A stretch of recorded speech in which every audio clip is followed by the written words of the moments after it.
There we go. All right. Greetings, humans. Greetings, and welcome back to another fun-filled episode of Bear here, 29-year veteran of the woods. Yes, indeed. Good to have you with us here today. We've got so much going on here today that, you know what? We're just going to jump right on into it here. We've got the, oh, that's a little loud, isn't it? Turn that down just a little bit. There we go. There we go. Don't want to blow out people's ears or anything like that there. You know what? We always try, we strive to do a professional show here. Let me just double check it. Strive to do a professional show. Test, test, test. Ah, that sounds good. Yeah, I'll turn it down just a touch. Strive to do a professional show. We won't be doing that today, unfortunately, but soon in the future. Well, maybe not soon, but eventually. At some point, maybe it will get there. All right. Well, anyways, we've got, man, oh man, we've got so much going on here. Bear's tabs are just overloaded here, so let's just go ahead, get right on into it here. Kind of the theme of the show here. Never back down. Never back down. And you know what? You never know what you're going to be getting into. So let me just do the thing with the thing here, and let me see. Oh, nope, not that. Not that. Alright, and then you click on the thing. And then you go to the thing, for crying out loud. Where is it?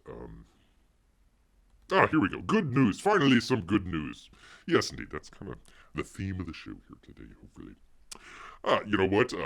Multi-trillion-dollar company, Apple, hey, finally, we were talking about this maybe a couple of weeks back when they first introduced it. Apple backs down on the CSAM features and postpones the launch. So basically what they were doing was they were trying to put a whole bunch of some funky stuff onto your phone here. And, you know, just trying to search for some, what we'll call CP on there. And, you know, a whole lot of people following widespread criticism, amongst many. Apple has announced that it will not be launching its child protection features as planned. It will instead take, quote, take additional time, unquote, to consult. Well, if you want to consult there, put it on the server side and not on the phones. That's a pretty easy thing to do unless you've got some nefarious stuff going on there in the background that doesn't have anything to do with it. Anyways, in an email sent to our good friends here at Apple Insider and other publications, Apple says that it has taken the decision to postpone its features following the reaction to its, you know what, it's the reaction to its original announcement, not that it's a terrible feature. Quote, last month, we announced plans for features intended to help protect children from predators and use communication tools to recruit and exploit them and limit the spread of what we are calling CP, said Apple in a statement based on feedbacks from customers, advocacy groups. We'll get it out here eventually. Advocacy groups, boy oh boy, we are going to do a professional show here one of these days. We have decided to take additional time over the coming months to collect input and make improvements before releasing these critically important child safety features. Yes, indeed. There are no further details, either how the company may consult or, quote, collect input, unquote, nor whom it will be asking. Well, if you ask Bear once again, he would say, just put it on the server side. Put it on the server side. It's all good. So anyways, you know, finally, I mean, you know, it just takes a little bit of time, a little bit of effort and stuff like that. But I mean, you know, enough people kind of come out and basically, I mean, what are they, like a $2 trillion company or something like that? Apple is. So yeah, I think they had a lot of pushback there. They're about to release their new phone and everything. So you know, probably wanted to not get all the bad press and that. Bear would still recommend not updating the new, I believe it's iOS 15. Something along those lines. Just turn off your automatic updates for right now, if you're happy with everything, and probably just kind of take a look. You know, watch I think it's coming next Tuesday. You know, the Apple launch for the new phone and everything. But just Bear would recommend kind of holding off on that until they kind of figure out what they're doing with all this stuff here. You know, you Never know. You'd never know. All right. Well, let's continue on with our theme here. The theme of the day, yes indeed. And we've got Britney Spears' father, Jamie. What kind of name is that? Britney Spears' father, Jamie, files for petition to end her conservatorship. Conservatorship? Conservatorship. Jamie recently announced, what a terrible name, recently revealed that he'd be willing to step down as the pop star's conservator. There she is. Britney Spears' father filed a petition to end the pop star's whatever they were kind of lording over her. Jamie, what a terrible name, has been in control of Spears' finances since 2019 after the toxic singer, I don't know why they gotta do that, underwent a series of involuntary holds. Spears has been locked in a court battle with Jamie over the past few years as she's worked to get control of her life back. Yes. And the move to have Spears' conservatorship completely end comes after Jamie, terrible name, revealed that he's willing to step down from, it's a her. I thought it was a him. Okay, was willing to step down. As her. Yeah, it is a guy. For crying out. These names, I tell you what. We will do a professional show here. Anyways, Jamie the dude was willing to step down as her sole conservator when the time was, quote, right and, quote, a smooth transition could occur. So there you go. Finally, that's not a very good photo there. As Mr. Spears has said again and again, all he wants is what's best for his daughter, and of course his bank account. I just added that. The document, which was obtained by the Associated Press, says that if Mrs. Spears wants to terminate the conservatorship and believes that she can handle her own life, Mr. Spears believes that she should get that chance. Yes, indeed. Judge Brenda Penny, who oversees the case, will need to approve the move, but hopefully once again pushing back there a little bit. Britney Spears is going to finally be out there, on the road again, shaved head, just bashing in windows with what was that, like an umbrella or something like that? Whatever it was. Anyways, there you go. Good job, Britney. Good job, Britney. Finally, pulling back her life from her terribly named father. Yes, indeed. So there you go. You get a little bit of that good news there. So there you go. All right. This one was kind of kind of debated on whether or not to do this next story here, but let's since we've already got it sold up there, let's go ahead and do it. The soul of Kabul. Poor Kabul. The Taliban are great in future rulers there. The Taliban paint over murals with victory slogans. Who would have thought? Who would have thought? There's a gentleman there.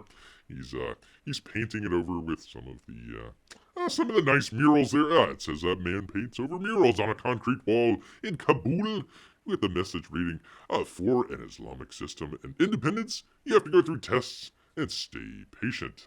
Yes, indeed. About 20 years or so. That would do. And do for about 20 years. The Taliban or the Taliban, if you were, have started replacing murals on Kabul streets with painting of their flags and Islamic slogans as the new rulers, we welcome our new rulers, continue to reimpose their austere version on Afghanistan. That's kind of an interesting way of putting it there. An austere version of Islamic slogans. Yes, indeed. The murals, this is gonna send everybody over the edge. The murals addressed everything from the killing of Saint George Floyd, the patron saint of fentanyl in the U.S., and the drowning of Afghan refugees in Iran, to the signing of the U.S.-Taliban agreement towards peace and the murders of Japanese workers. They cut it all covered there. So the poor patron saint of fentanyl there, George Floyd. Bear always says Pink Floyd for some reason. Pink Floyd there got painted over. So, sorry about that. Sorry about that, Pink Floyd there. But hey, that's what happens. That would, it probably. There's probably a lot of people that were like, yeah, let me get the AK off of the, I don't know, do they have, I don't know. Do they have like what would that be? Kind of like a fireplace mantle?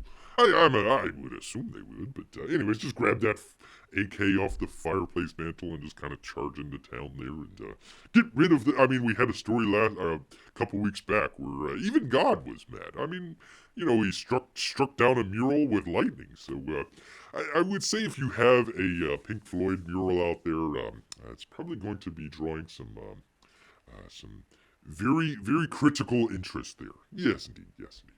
All right. So, uh, speaking of that, I didn't want to get into it kind of completely. Bear's kind of still doing a little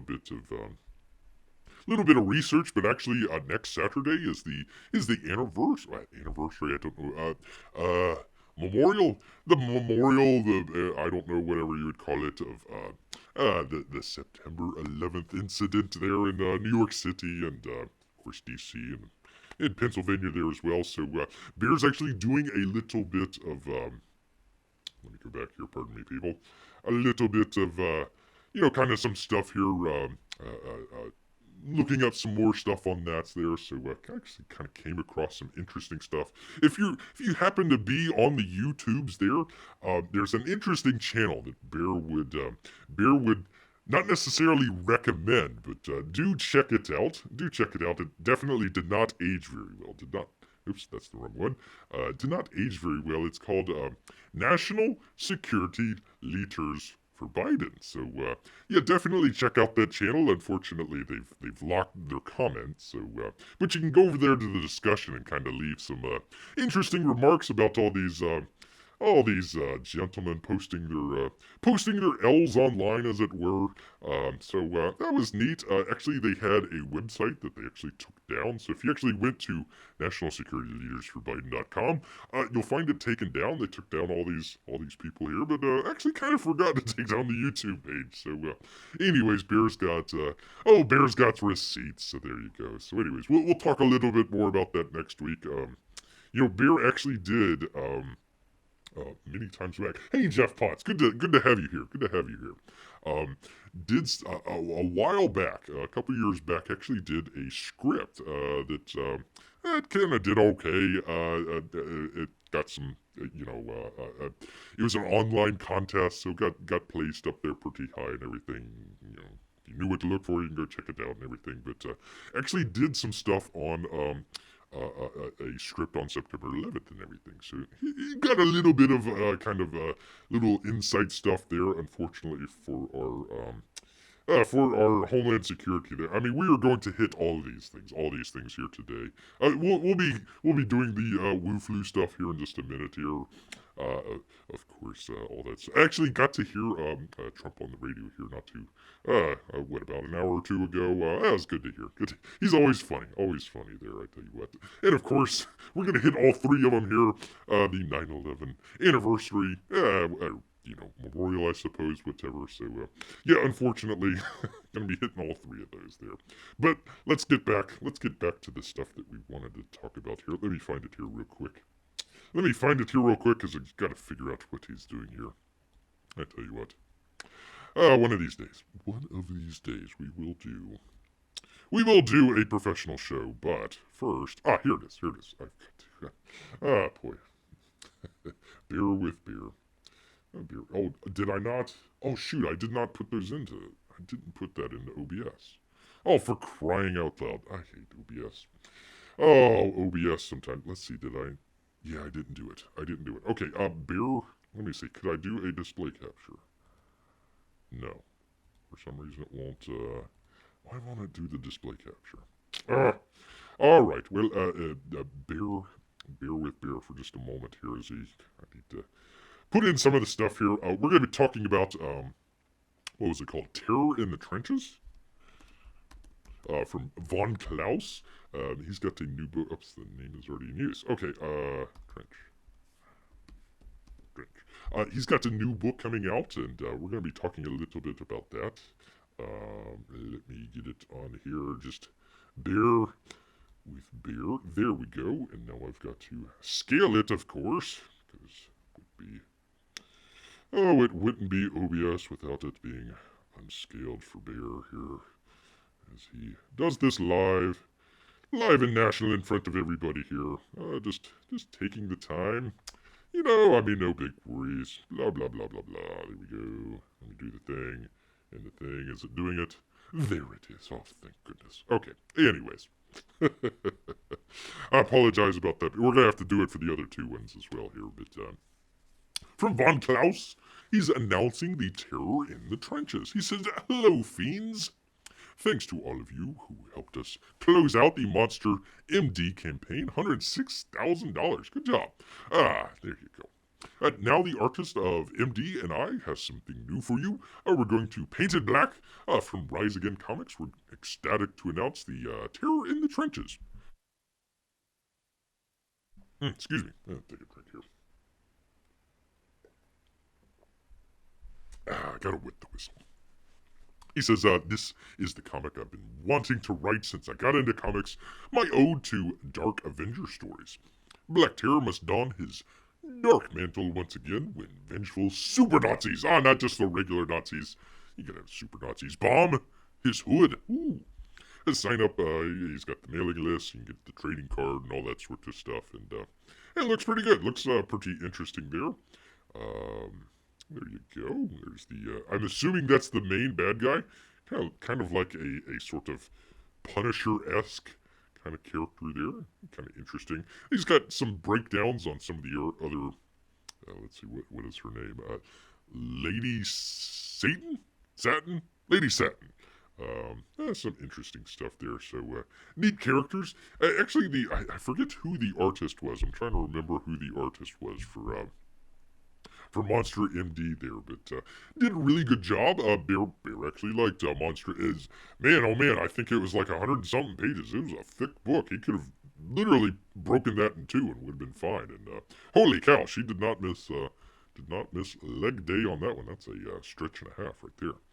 Let's see, it's Detonita. Detonita, there we go. Kind of a bombshell. Literally a bombshell. Very cool. Very cool indeed. So, yeah, something to look forward to there. I don't know the name of this character. Longshot. Or Lockshot. Lockshot. There you go. Pretty cool. Kind of an anime kind of look to her. Yes, indeed. There you go. With the big eyes. You know, he always got the big eyes. He's even got it for his motorcycle there. Pretty cool motorcycle. There you go. Maybe you can have one of the patches when you can ride the hog there. Yes, indeed. And I suppose, let's see, I guess this is the bad guy. Yeah, it looks like the bad guy. Sawback. Sawback is his name. Pretty cool. Holy cow, you don't wanna end up like that guy. That looks like it might hurt. Anyways, he closes, thanks for all your support, and I hope to see you on the next campaign. You're a fiend. You're a fiend in comics. That would be Von Klaus. Von Klaus there. So let me just leave it there so Bear can kind of get over to, the next, let me add it here. Bear here, because, I need to bring it up here. I need to bring it up. We're going to be talking about, the godlike stuff. Let me get that here. See if I can get it in here. Talk about that in just a second. I guess I could just read it to you people, but, we'll have it. Let's see. Shift. There we are. And then you do the thing. With the thing. There we are. Okey-doke. Okey-doke. Let's get rid of that. And then you go around the... This is kind of just the live version of what Baird kind of does before he kind of gets started on his show. And I totally forgot about this. Sorry about that, people. Anyways, let me get rid of that. Anyway, I tell you what. Freaking OBS. Doing just nightmares. Graveyard Shift. Talking about Graveyard Shift here. John Malin. Shipping update and a godlike ending. Ooh, there you go. Hi all. I wanted to be sure to send out another update this week, letting you fine people and Bear know where we are. A Graveyard Shift Volume 3 campaign is currently shipping. There you go. Lots of people have already received their books, and we're getting a great response. We have about 2 weeks worth of books to ship before wrapping. If you haven't received your tracking number in 3 weeks, I want you to shoot him an email over there. And then he goes on to say the Graveyard Shift variant campaign will be shipping right after Volume 3. Should take about half the time as half the size and complexity. Oh, there you go. So he figures about a month. So what would that be? Kind of maybe mid-late October, maybe early November or so before the variants come in. Probably late. I'm going to guess maybe late September. Well, he said some of the people have already received it, but kind of maybe late September for Graveyard Shift 3. Then he's got, let me take a drink here. Wet the whistle. There we go. And finally, Graveyard, or excuse me, well, I'll tell you what, Godlike is in its final 24 days of crowdfunding. Luckily, luckily he was able to reopen the campaign. That was kind of a, he ended it after the first 30 days. That was kind of interesting, but got it back up, obviously. He's raised, $196,000 and 40, or excuse me, yeah, $196,000. Holy cow. As of my writing, he will not be going in demand. It's kind of a John Malin thing. He doesn't do the in demand, just kind of does the 2 month or sometimes 1 month there. So there you go. So you must grab your copies before the campaign ends. If you signed up on the mailing list, be sure to check your spam folders for the secret perks link. To save some extra money, be sure to grab the first issue appearance of the Romulus. Ooh, there you go. The Romulus. Excuse me.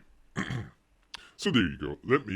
I've got to, the final one. Actually, Bear actually saw that, Gary Shipman is putting out, the colored version of Titan, the first one, I think, the first one there. So just saw that real quickly. I don't have it right in front of me here, but do check out if you happen to be on Indiegogo there. Check out let's see, Cyberfrog SF CF. Why did I say F? Do check out Gary's stuff there. All right, here we go. There we are. Finally. Now we just need to size it. Get rid of Graveyard Shift. There we go. There we are. And let me bring it down here so you can see me. There we go. We will be doing a professional show one of these days. Not today. Definitely not today. But eventually we'll get there. Thank you, everybody. Thank you, everybody, for sticking with Bear through all this craziness.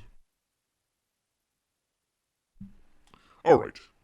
Okay, so this is from Ethan Van Skyver. Uncle E says, I need a favor from you. Uh-oh. Oh, boy, I hope it's not the move or anything like that, Bear.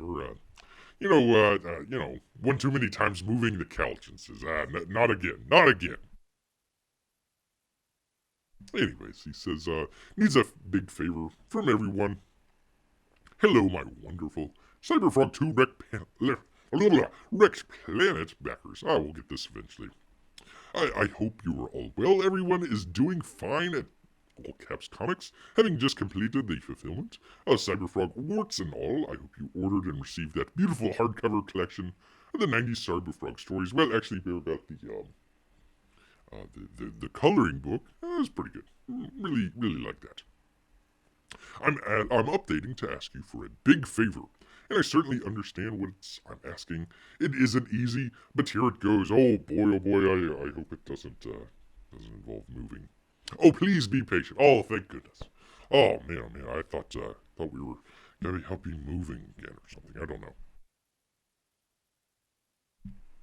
He goes on, he says, Cyberfrog 2 Wrecked Planet consumes my days, and I'm deeply invested in finishing this project without sacrificing story beats and bringing you in complete form without losing quality. And then he kind of brings, some of the, Bear was trying to get he tried to get individual pages, but you can see it's all together here. And some of it kind of blends together with some of the other stuff.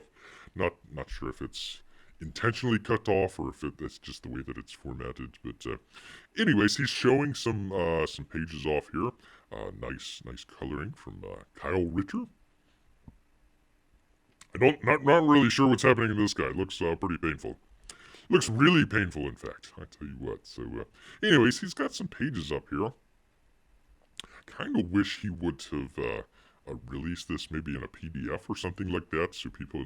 It happened with the first campaign. He kind of released, I think it was the first chapter. Actually, the best part of the book was the first chapter. So released that to kind of kind of tied over some people there for a little while. Anyways, look, like right here where it's got the same page and everything, same, yeah, like this got repeated or something. But anyways, he's got some pages up here showing. Some of them are still in black and white, but looks like most of them are in color and everything.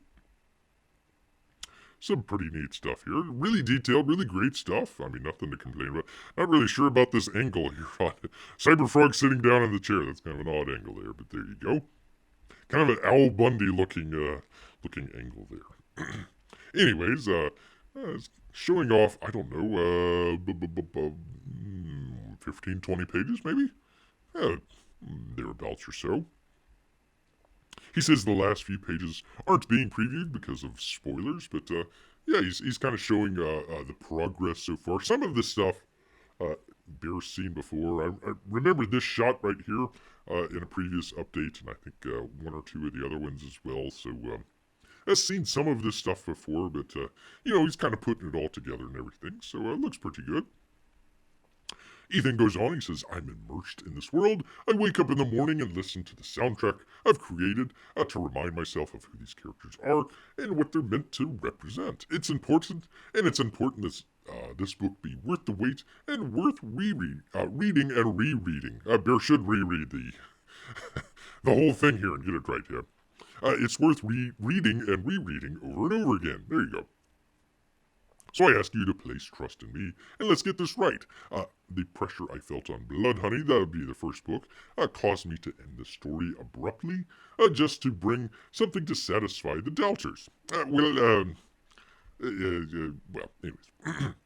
This time I want to satisfy myself and my readers, and that's you. Oh, that's me. Oh, right. Let me do it. Believe in me. There are more scenes that I need to add and things I need to complete. I will update you more frequently, but understand I want to have this in your hands. It's my life. Love, Ethan Van Skyer. Ah, there you go. He actually had the love at the very end. I feel bitter. Feel better about that. All right, so Cyberfrog 2 was supposed to come out back in March. Now, one of the things Bear doesn't try to get onto some of the artists when they were working through the whole 2020 campaign there. All the stuff going on with printing problems, shipping problems, all this sort of stuff. A lot of the stuff, the artists couldn't quite control. So some of those books that maybe started late 2019, maybe early 2020, before basically the world ended and everything. Give a little bit of pass on that, just because of all the craziness that everybody had to go through. A little bit of an understanding there. Having said that, it will probably be, if Uncle E is asking for time, probably going to be at least 6 months here. I'm just gonna take that as a guess. Probably about 6 months or so. So you're figuring by the time it gets in your hands, it would have been about 2 years. It launched in March of 2019. So if you're getting your book in March of 2021, yeah, it's going to be 2 years. It's going to be 2 years before you get to read the second version of that. Let me just kind of put that up on some of the beautiful stuff here. Let me see if I can kind of. Nope, that's as far as I can zoom in. Anyways, it's kind of a disappointment. On one hand, Cyberfrog 1 ended very abruptly. And that was probably due to a little bit of the pressure that everybody was kind of, hey, where's the book? Where's the book? Even Bear got in, although he was talking about the Ashcan versions. Basically, what happened? Cyberfrog 1 was released. They had a option on there for Ashcans. So if you got I think it was the 1998 Ashcan, you waited. You waited. Gosh, I forget, 4, 5, 6 months, something like that. So a lot of people got their book before others did. So that kind of put a little bit of kind of sour taste in Bear's mouth. But on one way, Bear can kind of understand you want to kind of finish your story. On the other hand, you really need to kind of get that stuff out, or just another way, if it's going to be very detailed and it's going to take a lot of time, uh, uh, tell people, because again, he kind of goes back to what was his comment on here. Let me find it here. I don't want to get it wrong. I don't want to get it wrong here. Pardon me. Yeah, well, he does say backers. He does say backers here. Yeah, so you kind of figure if Bear's kind of heard some people say that you're getting, if you get it through Indiegogo or something like that, it is a kind of a pre-release, or what would be the better way to put it? Kind of a the early version of it, rather than it going through like the stores, or it being packaged into like he has that collection of Cyberfrog stories there, being packaged all into one. So you kind of, the thought is you're getting a what do they call that, the pre-sale, the pre-buy, or whatever. um, I like how he says backers on here, because that's kind of how it is. Another way to kind of put it is kind of producers as well. You can kind of put it that way as well. So kind of previously, before all the crowdfunding campaign stuff started, you might uh, whatever comic. Let's just say I don't know, Marvel. Let's just say Marvel for a second. You're working at Marvel. You've got your couple people that are producing the comic, and it might be 3 people, 5 people, 10 people, something like that. Usually there's like the big person, and then kind of the smaller persons as well. But you got to keep everybody happy there. You got to make sure that you're in contact with all the people that are paying the bills and all that sort of stuff. So you got to keep them happy, listen to what they're saying, and all that sort of stuff. You go over to crowdfunding, and you still have basically the same similar concept of it being a sort of producer type situation there, but the risk is kind of spread out there. So you have instead of somebody putting up, I'm just going to pull out a number here, $5,000, $10,000, whatever, to make the comic book, you have maybe people putting in $25, $30 or something like that to put out the comic. Just because they're putting in $25 or $30 doesn't mean that they are less deserving of information, or just friendly reminders like this and stuff. So you really need, just because you have it crowdfunded doesn't mean that you kind of forego or forget the entire artist producer relationship there. So it's just that many more people that you have to deal with. So yeah, honestly, number one, honesty is the best policy, first off. So Bear would have liked to have seen one of two things on the campaign here when it first started. Either go way beyond what you think it's going to take. Ethan thought that it was going to be out by March of 2020, this year. That was what, 6 months ago, 5 months ago, something like that. So yeah, it's taken a lot longer than it was supposed to take, number one. And number two, it's going to take even longer than where we are right now. So Bear would have liked, hey, if you came out and said March of 2019, yeah, this is my best book ever, it's going to be more detailed, blah, blah, blah, blah, blah. It's going to be, late 2020, early 2021, and you're going to get your books. You're going to take the hit on people, not getting it right away, because, you've got to wait, a year and a half, almost 2 years to get it. So that kind of changes people's calculus just a little bit there, of whether or not they're going to be able to get it, like on the first day or something like that. So, there was the cover that they had for the first day of the campaign and everything. And yeah, I mean, a lot of the people, including Bear here, that got it for the first day of the campaign, going to be waiting quite a while there. So let me just get back to some of the artwork there. Going to be waiting quite a while for it. So yeah, it's kind of disappointing, especially for a lot of the people that backed the what was it called, the honeycomb box, the box that it was coming in. I believe that was about 200. You factor in shipping, about 225, 230, or something like that. Maybe 250. Don't know. Didn't get the box. Don't know. Um, they're going to be waiting for however long. A year and a half, 2 years long. So it doesn't. Probably the best way for Ethan to do this would maybe to do it as maybe chapters. Uh, there was Bear thinks 3 chapters in the first book, probably three, maybe 4 chapters in this book as well. Maybe just release it chapter by chapter. So maybe just every 6 months or so, just release a I don't know 20, 25 page um, book here. And that wouldn't be too hard to do. I mean, you figure, of course, Ethan. I'm just gonna say panels. I'm not even gonna say pages.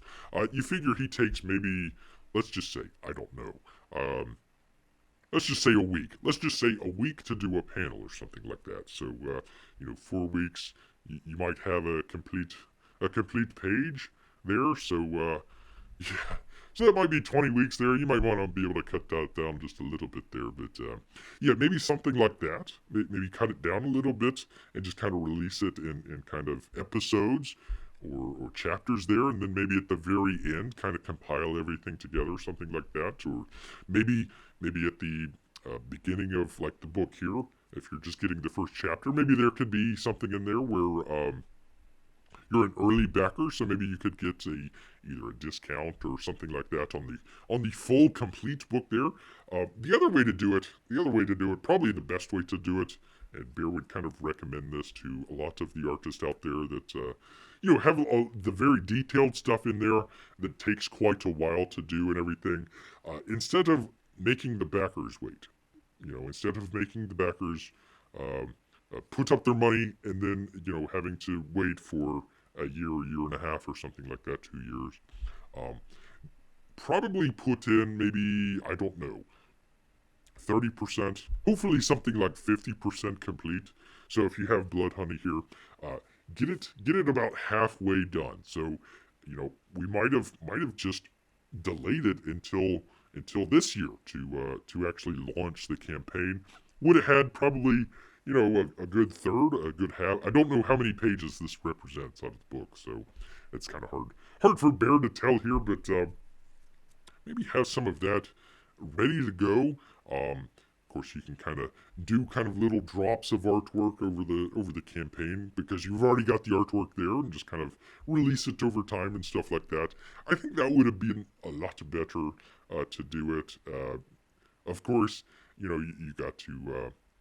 If you are the artist out there, you're gonna be the one in the hurt there because you're gonna be without the money. You're gonna be drawing and do all this stuff, but not have the money in pocket to kind of continue that sort of stuff. So that might be kind of a business decision going along there. But I think it would leave a lot better taste in some of the backers um, if it's done one or the other way, either doing it kind of as a episode or chapter release, or maybe just kind of delaying it for a while. Some of these campaigns, I forget, God, what did Cyberfrog do on its first campaign? I think it was, I don't recall if it reached $1 million. It might have came close. Um, Nothing against Uncle Lee here. Bear can't remember. Cyberfrog 2 did go over $1 million. Bear's point.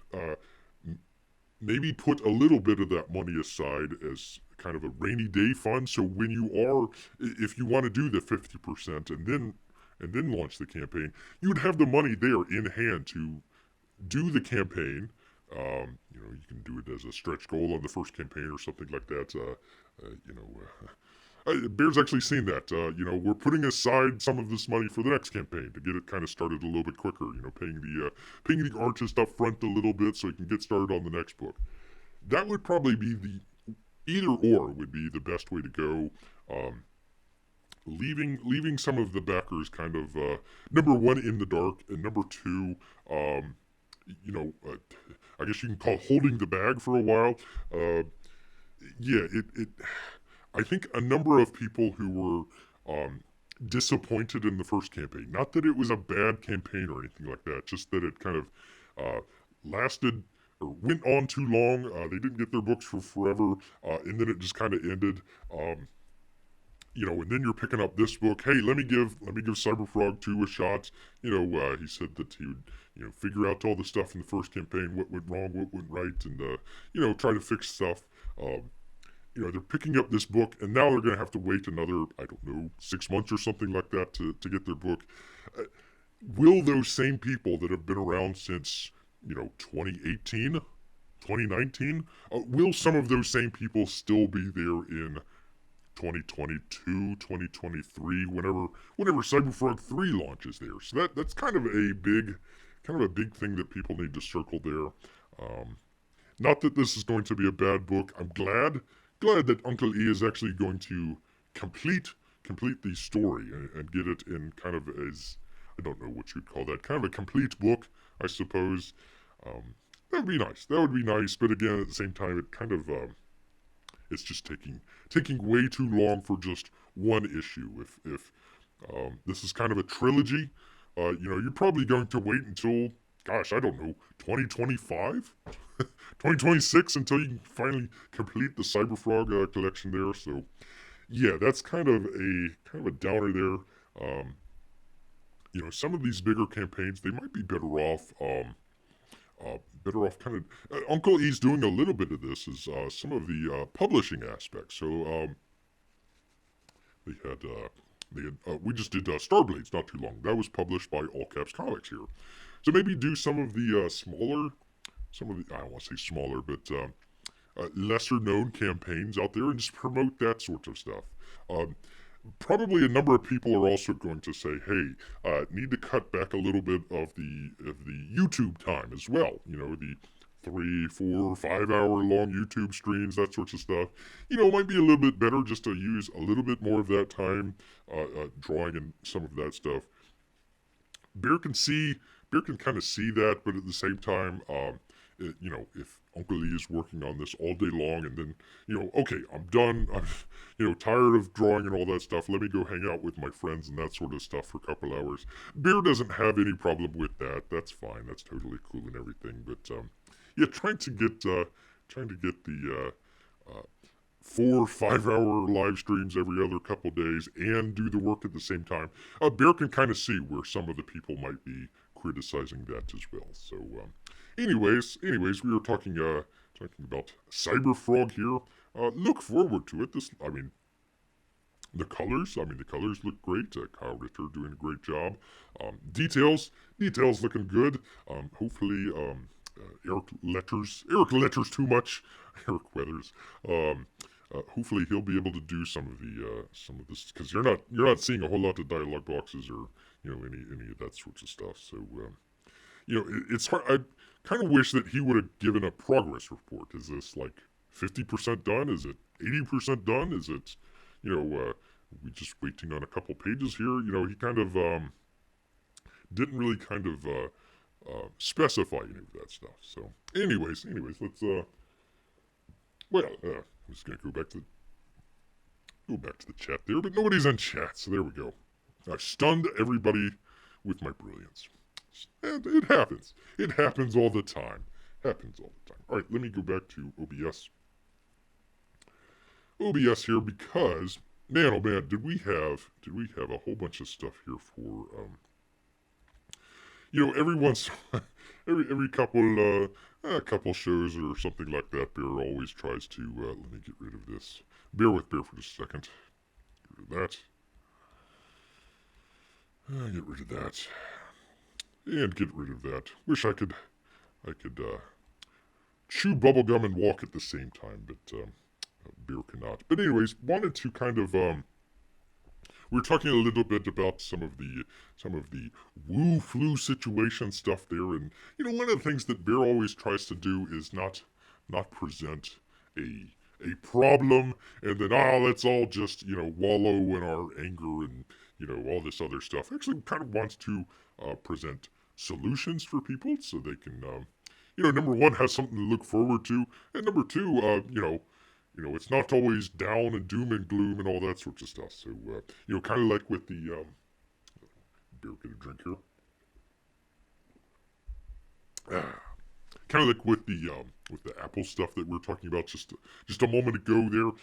You want to be able to say, okay, this is bad, but this is how you kind of can kind of oh, what do the kids say these days? Affect change. There we go. So, anyways, trying to figure out again with not necessarily um, uh, hesitant, as they call it, or anti, or anything like that. Just trying to provide people um, the information and say, hey, go to your doctor, figure out all that sorts of stuff. And between you and your doctor, that's something you guys need to figure out. It's not something that bears recommending or anything like that. So, anyways, it's nice to see some stories like this.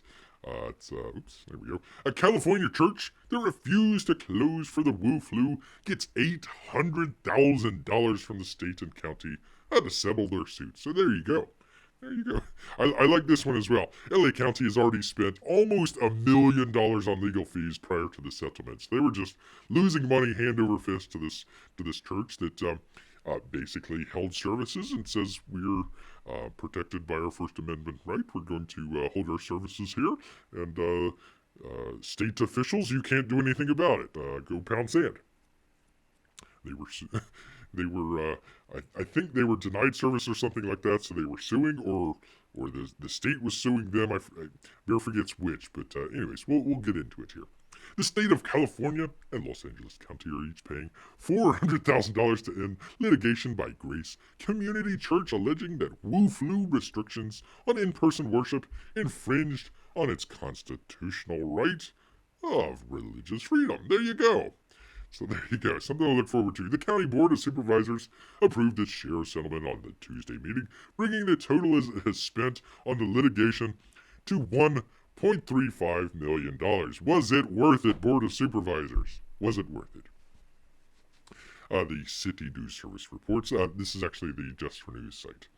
The settlement money is coming out of its public health budget. Oh, was it worth it? Was it worth it, Board of Supervisors? So now, instead of helping people with your public health budget, you were paying a church that you were trying to close, and then you lost the suit because it went against their constitution rights to religious freedom. Was it worth it? Was it worth it? So there you go. It's announced the total win.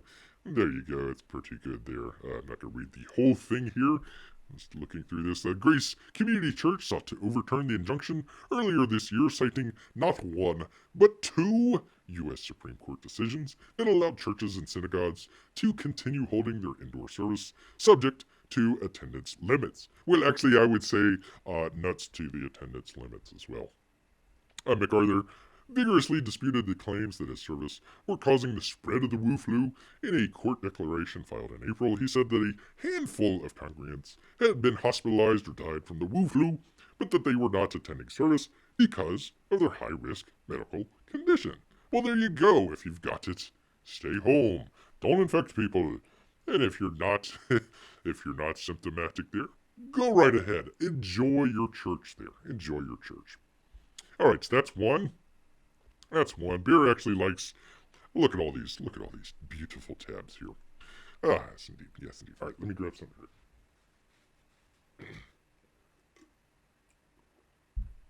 here. There we go. All right, moving on. Moving on. Number two. This is a place called Liberty Counsel. So if you actually have any issues, maybe with your own work or anything like that, definitely check them out. Liberty Counsel. There you go. Pardon me. It says healthcare workers stand their ground. Liberty Counsel has received thousands upon thousands of requests from healthcare workers requesting help with their religious exemption requests who have been told if they don't receive the Wu flu shot, that would be the Wu flu vaccination shot, I would assume. Not the other way around, I hope. I think that was a little bit of a wording issue there. They will be taken off the rotation work schedule, or be fired. So again, if you've heard some of the stuff where it's like, oh my gosh, we don't have enough ICU beds and all this other stuff, well, because they're firing workers that are not taking their vaccination shot, one would hope. Sometimes healthcare workers are not even given a notice of a shot requirement. Instead, the employer just questions them if they are vaccinated, and if they're not, they are immediately fired. I don't mean to laugh, but there you go. There's an intense level of stress that each of these people is facing right now. One of those requests was a husband who called and broke down in tears. He says, my wife will be fired on Monday. Oh, goodness. She's part of more than 50 medical workers in a nursing home who declined the jab. I don't know ever where they came up with the jab from. That's kind of an interesting way to describe it there. Hello, P Money. Good to see you here. Good to see you here. Actually, no, it's not. No, it's not. You know what, P Money? P Money last time was asking about the hurricane that came through, actually through Louisiana and then kind of all up north and all that sort of stuff. And Bear's fine, no issues or whatever. Well, guess what? We've actually got a tropical something or another heading this way. So thanks a lot. Thanks a lot, P-Money. Can you force somebody to quit? Well, we will find it. Well, actually, no. Our good friends here at Title 8 of the Civil Rights Act. So we'll get into that in just a second. So they're being forced to sign that they, here we go, voluntarily quit. So they can't get unemployment benefits. All healthcare workers, at least in the U.S., I don't know about Canada, are protected by Title 8 of the Civil Rights Act, which does provide for religious exemptions and accommodations and mandates that employers provide them. Furthermore, the Wu flu shot cannot be mandatory under Title 8. And also, where did Beer put that? The other one that Beer was talking about, U.S. Code 21 something. Where I wrote it down here somewhere. Where did Beer write it down? Anyways, there's another one as well. In general, employee vaccine religious exemption requests must be accommodated. Must be accommodated where a reasonable accommodation exists without undue hardship to the employer. Under Title 8 of the Civil Rights Act of 1964, many people hold sincere religious beliefs against taking any vaccines, or those derived from aborted fetal cell lines, or those sold by companies that profit from the sale of vaccines and other products derived from abortions. So there you go. That's number two. Number two. I jinxed your weather. That's what Canadians do. Dang it. It's like I forget the name of it. Marcy or Mary or I don't know, something like that. It's gonna. Luckily, we are kind of in between stuff. It's supposed to come home about or come ashore, I should say, probably later this evening sometime. So hopefully we'll survive. I've been suffering in our 75-degree sunny day, clear sky weather. Well, P Money, you just come back. You just come back in a couple months, and we'll see who's enjoying the weather at that point. We'll see. All right. Number 3. New York City Teachers Union to take legal action against call for layoffs of unvaccinated staff. There we go. The United Federation of Teachers. I tell you what, I mean, you get your victories where you can. Is resisting full compliance with New York City's vaccine mandate for public school teachers and staffers. Michael Mulgrew, president of UFT, said City Hall had asserted that unvaccinated staffers will be taken off the payroll without exception, including those with religious and medical exemptions. Oh, that's interesting. The city, however, announced during our negotiations that it intends to refuse to honor medical and religious exemptions for Department of Education staff from the Wu flu vaccine. He said in a statement directed to UFT members, the union is going to try, come on, you can do better than that, union, try to arbitrate the impasse together with other labor groups. There you go. Its proposed policy states that staff with medical issues can stay on the payroll until their sick days are exhausted and then go on unpaid leave, while staff with religious objections would immediately go on unpaid leave. In both cases, those leave would lose not only their pay but also their health insurance. Oh, that's what you want to do for people that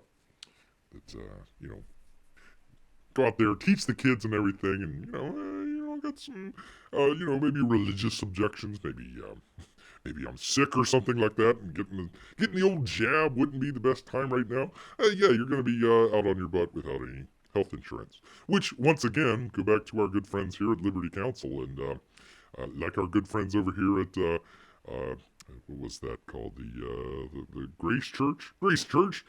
Just sue the ever loving crap out of the L.A. counties. There you go. There you go. You know what? I mean, I tell you what. If you're in New York City and you're seeing all that stuff that LA's doing, it's like, come on, man. Come on, man.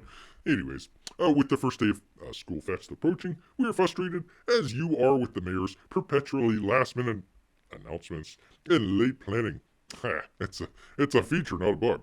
We assure you that we're working to get as many answers for you about this upcoming school year as soon as possible, and we'll be keeping you informed via email about the latest developments and updates on safety, instructional plans, and more. Well, just sue the crap out of Mayor DeCami over there. There you go. There you go. So at least, I mean, hey, not very friendly with the teachers union here, but hey, we've got to take our victories where we can. Got to take them where we can. All right. Continuing on. And wonder why. I wonder why here. In a major blow to vaccine efforts, senior FDA leaders are stepping down. We had something the other week talking about the FDA, quote unquote, approving the I believe it was the Pfizer vaccine, and some, shall we say, shenanigans that were going on with any of that. Do they still have to pay taxes? Peabody asks. Well, that's that's kind of an interesting thing. There is, if you're being denied services and everything, why do you still have to? Believe me, you still have to pay taxes. Believe me, they still want that. They still want that. Two of the FDA's most senior vaccine leaders are exiting from their positions, raising fresh questions about the Biden's junta and the way that it's sidelined the FDA. Marian Gruber, this lovely young lady here, director of the FDA's Office of Vaccines and Research and Review, probably a very important position there if you're trying to figure out if a vaccine is approved or, if it's effective, that sort of thing. A 32-year veteran of the agency will leave at the end of October, and the OVRR deputy director, Phil Kals, who's been at the FDA for more than a decade, will leave in November. Well, they're cleaning house there. The news, first reported by BioCentury, is a massive blow to confidence in the agency's ability to regulate vaccines. The bombshell announcement comes at a particular crucial moment as boosters, get to that in just a second, boosters and children's shots, we'll get to that in just a second, are being weighed by the regulator. The departure also comes as the administration has recently jumped ahead of the FDA's reviews of booster shots, announcing that they might be available by the week of September 20th. A former senior FDA leader told Endpoints, that's the place that we're getting this from, that they are departing because they're, let's quote this here, frustrated that the CDC and ACIP committee are involved in decisions that they think should be up to the FDA. Again, we're talking about it being approved, and we can kind of see right here we've got a little bit of a kind of a hand on the scale there. The former FDAer also said that he's heard that they're upset with the CBER director, Peter Marks, for not insisting that those decisions should be kept inside the FDA, when what finally did it in for them was the White House getting ahead of the FDA on booster shots. So there you go. So I believe tomorrow we're going to get a lovely lecture on how everybody is now going to be required now to get a what do they call that? The jab, the vax, and then also talking about booster shots as well. FDA's former acting chief scientist, Lucina Boro, added on Twitter that the FDA is losing two giants who helped us bring us many safe and effective vaccines over the decades of public service. So, let's see. They're quitting, and they've been responsible for a whole bunch of safe and effective vaccines, and they're quitting because the White House got ahead of them on the booster shots to get it approved. So that would mean might mean that it might not be safe nor effective. Possibly, we don't have the data on that. It'd be nice to know. But again, they've quote unquote approved of it, even though it's still in the experimental phase. Oh, P Money asks, when the booster shot comes out, can we let go? Can we be let go if we only had two shots? I think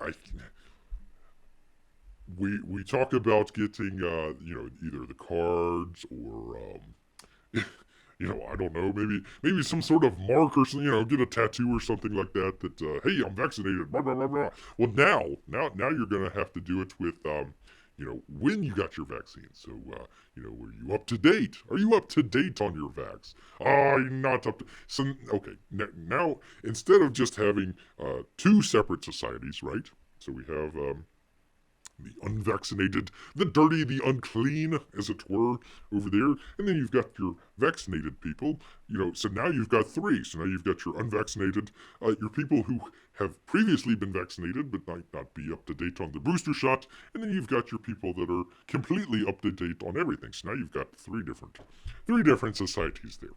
There you go. So, anyways. But that's a good question. That's a good question on why they want to do the why would they do a booster shot, especially when they haven't done a whole lot of analysis on it and everything. This might help out. Pfizer, the people who are making the shot, raises 2021 Wu flu vaccine sales forecast to $33.5 billion. Pfizer on Wednesday raised its forecast for sales of the Wu flu vaccine that it developed to $33.5 billion as countries scramble to secure supplies of the shot. The company said that it raised sales forecast of the vaccine is based on signed deals for 2.1 billion doses. Holy cow! This year, and that could increase if it signs additional contracts. Pfizer and BioNTech expect to produce 3 billion doses of the vaccine this year. Holy cow! Holy cow! I saw it here. Oh, here we go.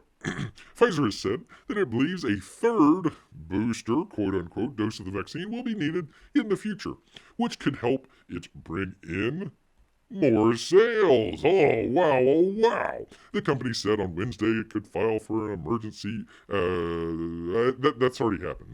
This must be, June 28th. Yes, that's already happened. That has already happened. Pfizer's previously forecasted in May of 26 billion was based on deals signed for the 1.6 billion doses. Well, they've just increased it. Wall Street was broadly in line with that forecast at 28.51 billion freaking dollars. That is a whole lot of money. A whole lot of money. A P money. Their thoughts. We have so much vaccine left over. What do we do with it so we don't throw out millions of dollars? I know, a third shot. Well, actually, they've already done that. They've already done that because in the past, not sure about all of them, so don't quote bear on all of these. But there was one. I want to say it was the Pfizer. It could have been the other one. They had them.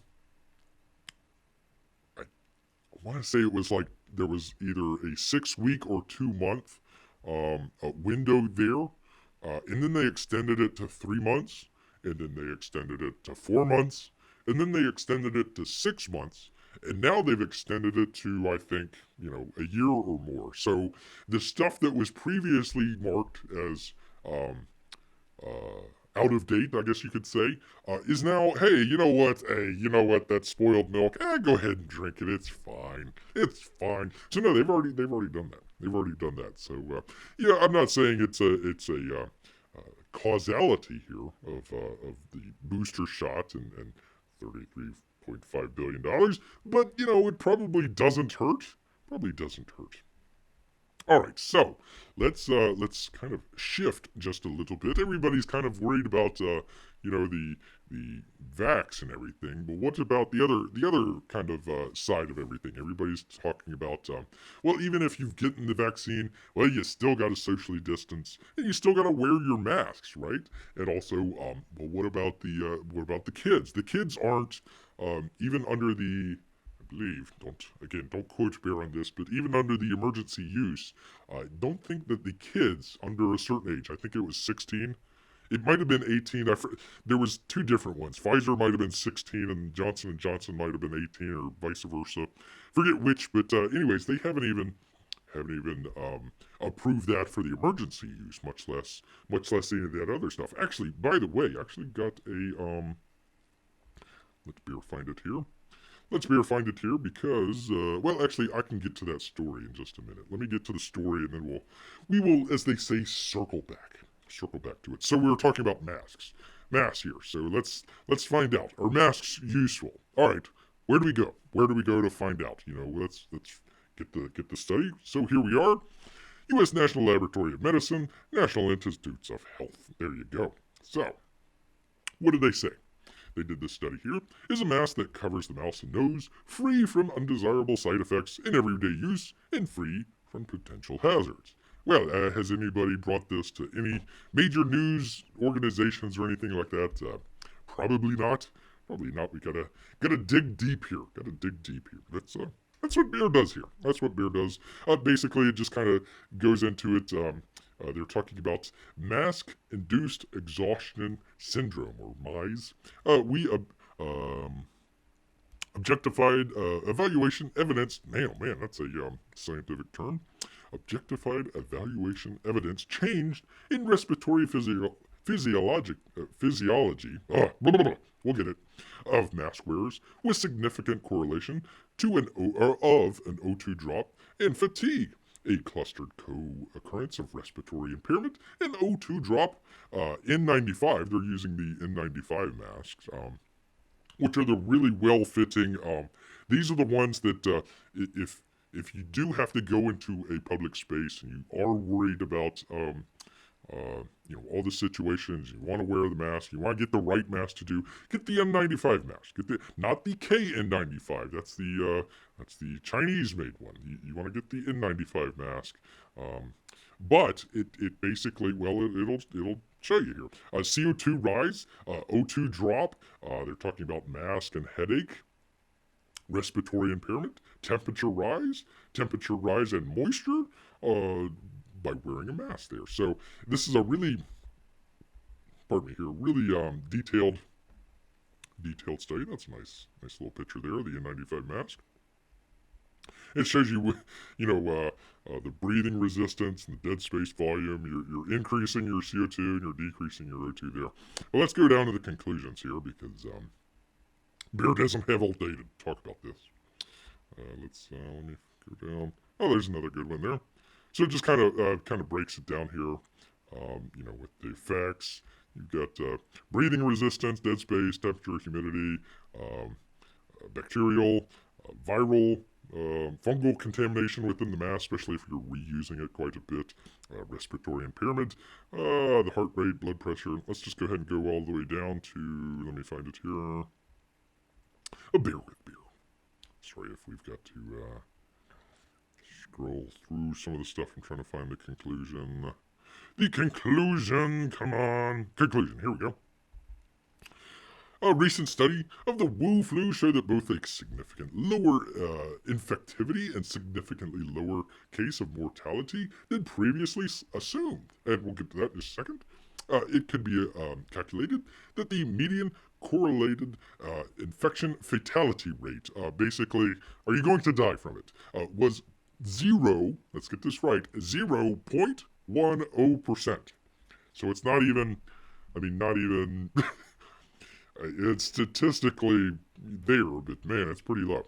In locations with lower than average global Wu flu population mortality rate.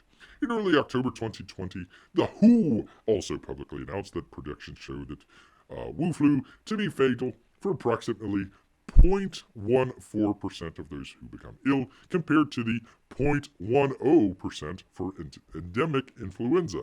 So basically, your regular flu, it's going to kill, you know, only 0.1%. And with the Wu flu, it's 0.14%. So that's it. That's it. Okay, so they were trying to figure out what are the mask-induced exhaustion syndrome and what changes that they find. What did they find? And they've got it all listed out here. I'm not going to go through everything here. Just kind of want to bring the conclusion to everybody. Let's see, it says, with typical changes and symptoms that are often observed in combinations such as increased in breathing dead space volume, increased in breathing resistance, increased in blood carbon dioxide, decrease in blood oxygen saturation, increase in heart rate, increase in blood pressure, decrease in cardiopulmonary, we'll get that, capacity, increase in respiratory rate, shortness of breath and difficulty breathing, dizziness, feeling hot and clammy, decreased ability to concentrate, decreased ability to think. You would think that that might be something that they would look at for the kids out there. We'll get to the percentages in just a second, but if you're in a classroom, they're forcing the kids to wear the masks. Well, if they're wearing masks, they're not going to be able to concentrate. They're not going to be able to think. They're going to be drowsy. Decrease in empathy, impaired skin barrier function, itching, acne. Oh, you don't want to have that in school. Skin lesions, irritations, overall perceived fatigue and exhaustion. Oh man, I tell you what, it just kept going on and on. So there you go. Wearing masks does not constitute consistently cause clinical deviations from norms of physiological parameters, but according to the scientific literature, a long-term pathological consequence with clinical relevance is to be expected owing to a longer lasting effect with subliminal impact and significant shift in that direction. So basically, what they're saying is, yeah, you can wear the masks. It might not be super effective, but the results out of it, especially if you're wearing it, I don't know how often the kids are in school these days, but 6 to 8 hours a day, day after day after day, you're going to have a lot of these symptoms and itching and acne and all that sort of stuff, the decrease in blood oxygen, all these stuff that you get from the mask wearing, all that stuff's going to increase. All that stuff's going to increase there. So, there isn't that many scientific literature, scientific study based on the masks and how effective they are. Whether or not that's a feature or a bug, you can never tell, but there you go. For your friends out there is a mask that covers the mouth and nose, free from undesirable side effects in everyday use and free of potential hazards. Let your friends know that you got that from the National Institutes of Health. Hashtag follow the science. Let's see. Does Timmy properly social distance for Bear? Well, he should. He should. Although Bear, distances Timmy because, he does have a rifle and Bear doesn't. If it's called the Wu flu, we'll get to that in just a second. Then it's just a hot girl with COVID from Wuhan. Is it called the Woohoo flu? But a bump. P Money will be here all week. Make sure you tip your waitress and try the veal. Definitely try the veal. All right, let's see. I thought did I not have? Let me just double check. No, let me. So they had a whole deal this past week with Joe Rogan. I don't know if that many people know about Joe Rogan. He's kind of a podcaster out there. He kind of does some show. He was very funny on news radio many years back. Also with the not WWE. What am I trying to say? The fighting league. Oh gosh. Oh, I forget. The one where they kick each other in the head and all that sort of stuff. WMA. There we go. Kind of does some stuff like that. Anyways, he got out a whole bunch of hot water for doing the inverted. I always try to be able to pronounce this right. Invermectin. Invermectin? Invermectin. Something like that. Anyways, kind of a drug that's been out there for a while. He talked to his doctor. The doctor says, "Hey, that might be a good way to go treat and everything." Had the Wu flu and then treated early and then made a full and healthy, apparently, recovery there. So there you go. A lot of people are saying, how dare you? How dare you, Joe Rogan, go out there and treat yourself with unprescribed or off the what did they call that off the label here. So they were talking about he was getting the stuff and it wasn't listed by the FDA or anything like that. So let's see. When you're prescribed a drug for its approved use, you can be sure that they had a let's see. Has your healthcare provider ever talked to you about using an FDA-approved drug for unapproved use, sometimes called off-the-label, to treat your disease or medical conditions? It's important to know that before a drug can be approved, a company must submit the clinical data. We talked about that all last week and everything for the FDA to review. The company must show that the drug is safe and effective. Safe does not mean that the drug has no side effects. Instead, it means the FDA has determined the benefits of using the drug for a particular use outweigh the potential risks. Okay, so he had taken the Invermectin, or however you pronounce it, and everybody was kind of up in arms about that. Well, this is actually the CDC. This is from the CDC website. CDC recommendations for overseas presenters. Now, the reason why they're using it off-label is because it's for, in this case, they're talking about parasite treatment. But apparently it's able to have other uses as well that might actually help people out with the early stages of the Wu flu. So everybody's saying, "Oh, well, it's terrible. You can't use that or anything like that." Well, in Africa you can use it. They have a different. This is a different type of parasite here, so they're not recommending using it against that particular parasite here. But in Asia, the Middle East, Latin America, basically everywhere else except for the United States, the CDC recommends using Invermectin, however you pronounce it, to treat, in this case, parasite treatment, or if it's used off-label, apparently for use as part of the Wu flu there. Let's see. I'm trying to find it here. Trying to find it.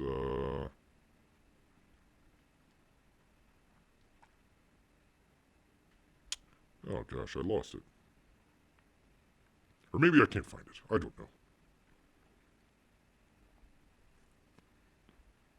Sorry, people. I'm trying to read through this stuff without giving people the wrong impression here.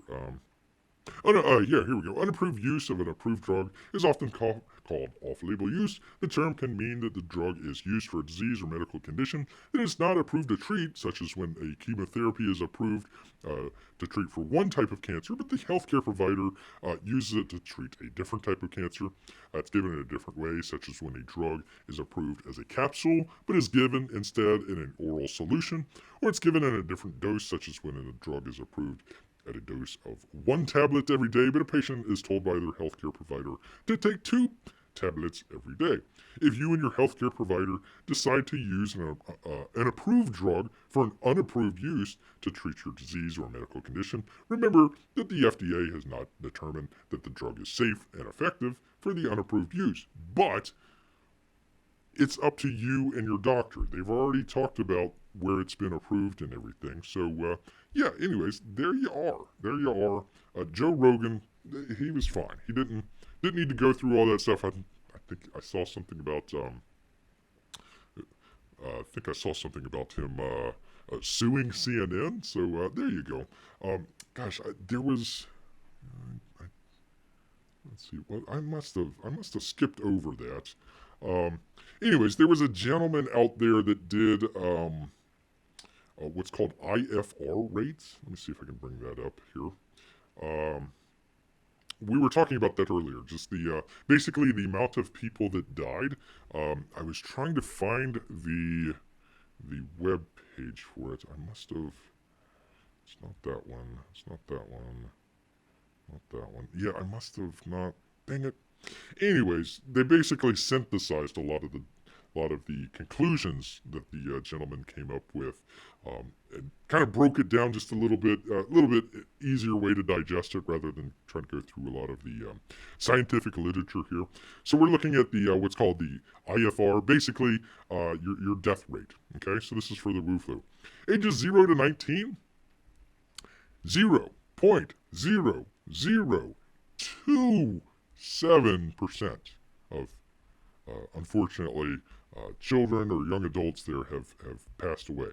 But their survival rate is 99.9973%. Okay?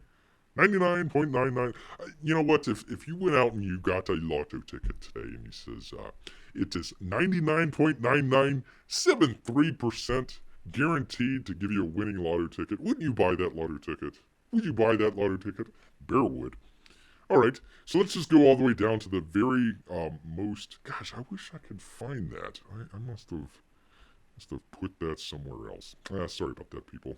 Anyways, they tested people up to age 69. I think they actually included some people at 70, but you know, it was kind of hit or miss there. So the people that are most affected, the most affected people out there, the people that die the most from it, the elderly here, 0.59%. Or in other words, if you're elderly out there, you have a 99 point only 4% chance for 0.41% chance of survival. So even if you catch it and all this other stuff, you probably 99. I would still buy that lotto ticket, even if it's not 99.9%. That's fine. It's fine. So basically, just about everybody is going to be a-okay. A-okay. Plus, we've got the vaccines out there and all that stuff, so that's going to help out a little bit. So, anyways, I wish I could have found that. Article. Anyways, they just kind of compiled all that evidence there. All right. Joe Rogan will always be the fear factor guy. There you go. Honestly, I totally probably blanked out Bear's mind about Fear Factor. That was kind of a there's the one where they put like the spiders and then they put their head in the spider thing or what. Yeah, that was kind of an odd show there. Peabody also says, "My daughter says hi, Bear. Hope you didn't eat anybody today." No, Bear did not eat anybody. Not today. Not today. Didn't. Not today. Not today. Thank you, P-Money. Thank you. That's always nice that P-Money can enjoy a family show here with beer. That's always nice. Finally, we got we're kind of coming down to the very end here. I don't want to talk too much about it, but basically when they found out, and actually Bear's got to come up with a little mea culpa here, as far as being correct and everything. This is a good article.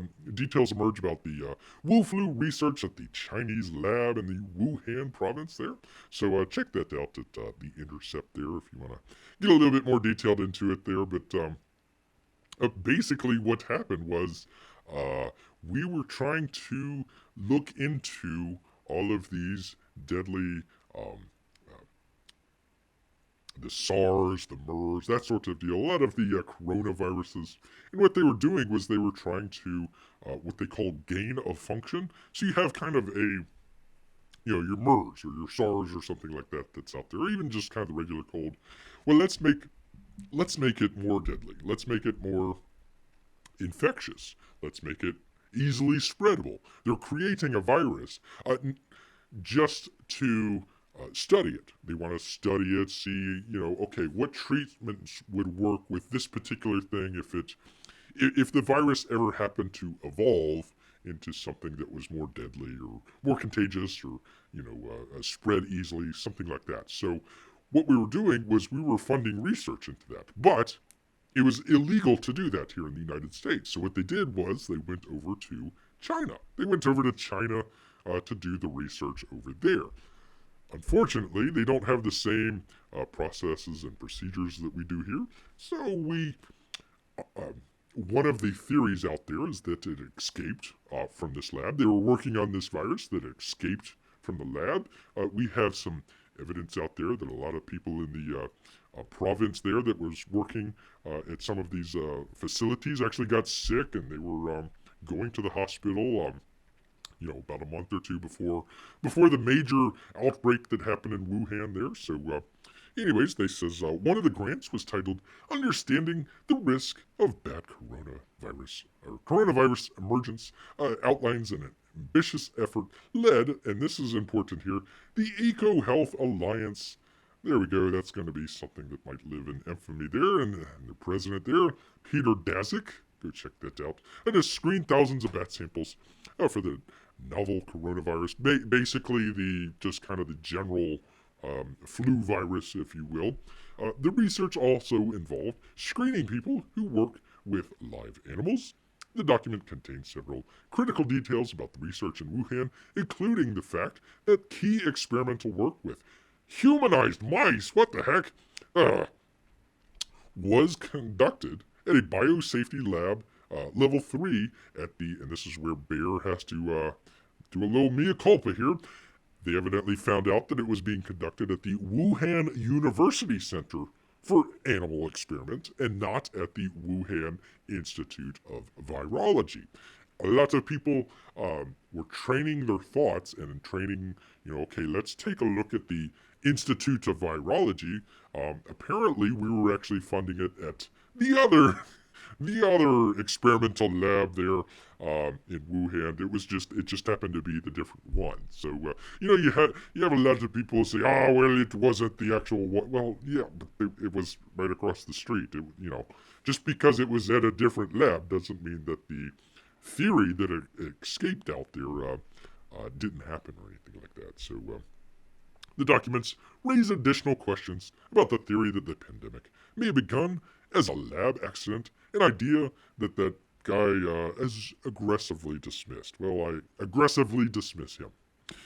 The bat coronavirus grant provided by Eco Health Alliance, which basically what happened was our good friends over at the CDC, the Dr. Fauci, basically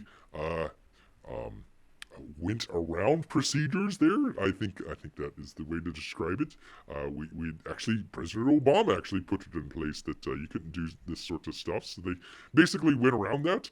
Instead of doing it directly there at the NIH, they basically funded the Eco Health Alliance there. The Eco Health Alliance went over to China with a total of $3.1 million, including nearly over $500,000 that went to the Wuhan Institute of Virology, used in part to identify and alter the bat coronaviruses likely to infect humans. So, we are told by everybody that it came out from a wet market, that the Chinese, for whatever reason, I don't know why, are eating bats, and the bats that they ate, it jumped basically from the animal to the human there, and that's how we've got the Wu flu. It came from the wet market there. It'd be nice if we could actually go to the wet market and kind of do a forensic analysis, see who patient 0 was, but unfortunately the Chinese bulldozed over the wet market and salted the earth, so I can't do that. Even before the pandemic, many scientists were concerned about the potential dangers associated with such experiments. The grand proposal acknowledges some of these dangers and says fieldwork involves the highest risks of exposure to SARS and other coronaviruses while working in the caves with high bat density overhead and the potential for fecal dust to be inhaled. Anyway, so they were working in the caves to go find the bats and then take the bat viruses and change them out just a little bit and see what would happen. And one of the theories is that it might have actually escaped. Elena Chain, the molecular biologist at the Broad Institute, I would love to go to the Broad Institute, said that the documents show that the Eco Health Alliance has reason to take the lab leak theory seriously. She says, in this proposal, they actually point out that they know how risky the work is. They keep talking about people potentially getting bitten, and they keep records of everyone who got bitten. Chan says, does EcoHealth Alliance have those records? And if not, how can they possibly rule out a research-related accident? So there you go. There you go. We get a little bit more information each and every day. And try to break that down for everybody here. So, anyways, it's only half a meal, Jeff. It's only half a meal. Bear is reduced to eating people. Ew. And he says, don't eat Mike Miller. You'll just be hungry in a half an hour later. It's true. It's true. Yeah, Mike is about 50% hair. Oh, yeah, I don't want to do. Again, Bear kind of goes back to, everybody, you humans, you get a little full of yourselves. You get a little full of yourselves. You think, everybody wants to eat human. No, listen. Okay, here's how it goes. All right, it goes garbage. No, actually, no. It goes salmon. Okay, salmon, most delicious. Then garbage. Okay, and then a little bit farther down the list there is human. So I mean, if you put three right in front of Bear, you had your salmon, you had your garbage, and your people. Bear would go for the salmon every time.